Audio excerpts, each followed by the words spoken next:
Pedro Sánchez completa su asalto y su toma completa de control sobre Telefónica. Veámoslo. De entrada, el gobierno, como accionista a través de la SEPI, ya comenzó reclamando un asiento en el Consejo de Administración de Telefónica, consejo que fue ocupado por Carlos Ocaña, exsecretario de Hacienda y Presupuestos con José Luis Rodríguez Zapatero, es decir, un hombre cercano al PSOE.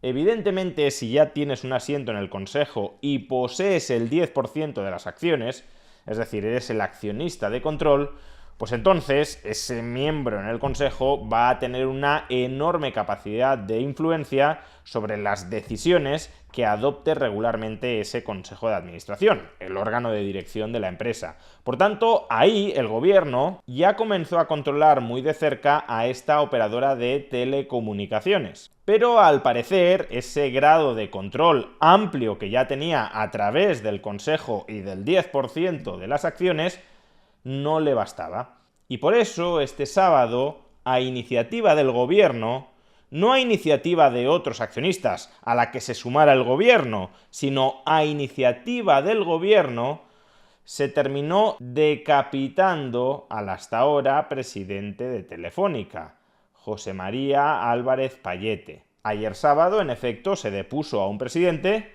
y se nombró a otro. ¿Y quién es el nuevo presidente de Telefónica a propuesta del gobierno de España?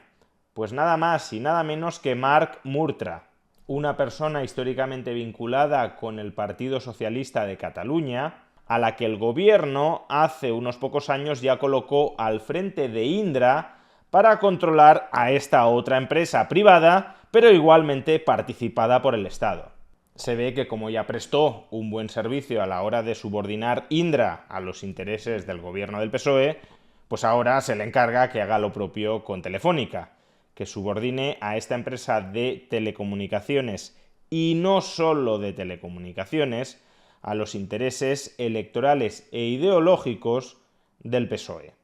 Esta no es una cuestión desde luego menor. En cualquier sociedad en la que se respeten mínimamente las libertades, ninguna persona concentra todos los poderes de la sociedad. Tanto dentro como sobre todo fuera del Estado existen contrapoderes frente al poder político. Y uno de esos contrapoderes, desde luego, son las empresas.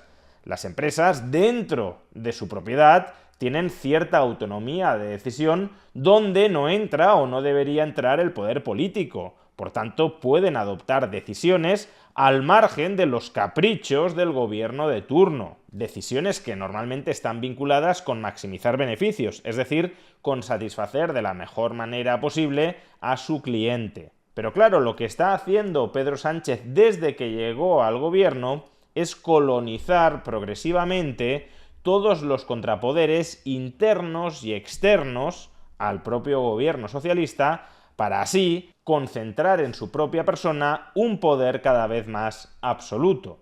Que el gobierno tenga ahora el control de Telefónica significa que va a tener el control sobre la principal compañía de telecomunicaciones de España, con todo lo que ello implica. Por ejemplo, hace unos días el Tribunal Supremo le requirió a Movistar, de Telefónica, que le facilitara todo el registro de llamadas del fiscal general del Estado, Álvaro García Ortiz, entre los días 8 y 14 de marzo, porque recordemos que García Ortiz, investigado por el Supremo, borró su terminal móvil para que no quedara constancia de las llamadas y de los mensajes que envió durante esos días. Por eso el Supremo le pide ahora a Movistar, a Telefónica, que le envíe el registro que ella tiene de esas llamadas.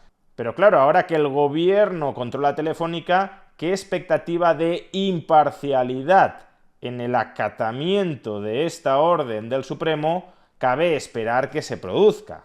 Desde luego, si en ese registro de llamadas hay algo que puede hacer caer al gobierno, ahora que el gobierno controla Telefónica, va a impedir por todos los medios que la compañía le termine trasladando al Supremo el auténtico registro de llamadas durante esos días.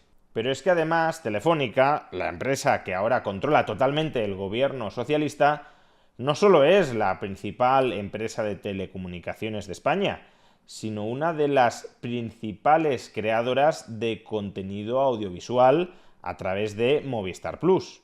¿Eso qué significa? Pues de la misma manera que este gobierno está instrumentalizando de manera clarísima Radio Televisión Española para propagar su propaganda política e ideológica, es muy previsible que termine haciendo exactamente lo mismo con el contenido audiovisual de Movistar Plus.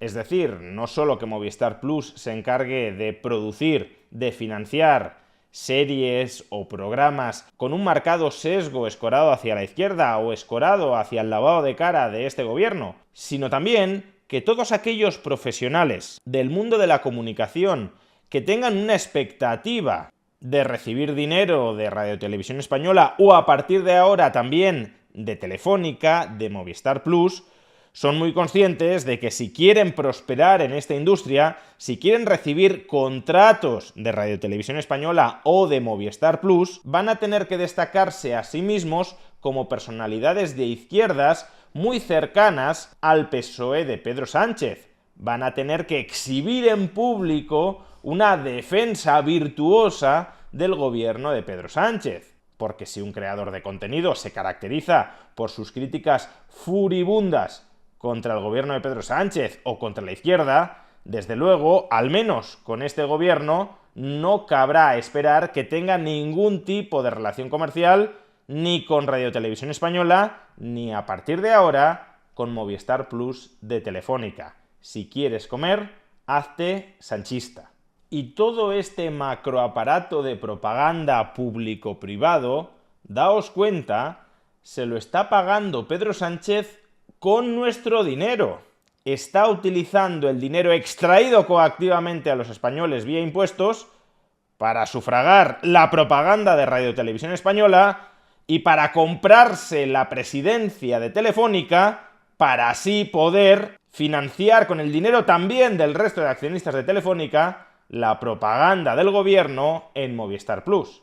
En definitiva, por los mismos motivos por los que el gobierno no debería tener medios de comunicación públicos a su servicio, por los mismos motivos por los que habría que cerrar Radio Televisión Española, el gobierno tampoco debería poder comprar medios de comunicación privados, ni tampoco ninguna otra empresa, pero en este caso medios de comunicación privados, con el dinero de los españoles. Y por eso debería abandonar el accionariado tanto de Telefónica como del resto de empresas privadas. Pero como el objetivo de los políticos no es respetar las libertades y las propiedades de los ciudadanos, sino más bien, como decía antes, perpetuarse en el poder e incrementar ese poder, pues entonces estas dinámicas absolutamente liberticidas seguirán su curso hasta que no les paremos los pies.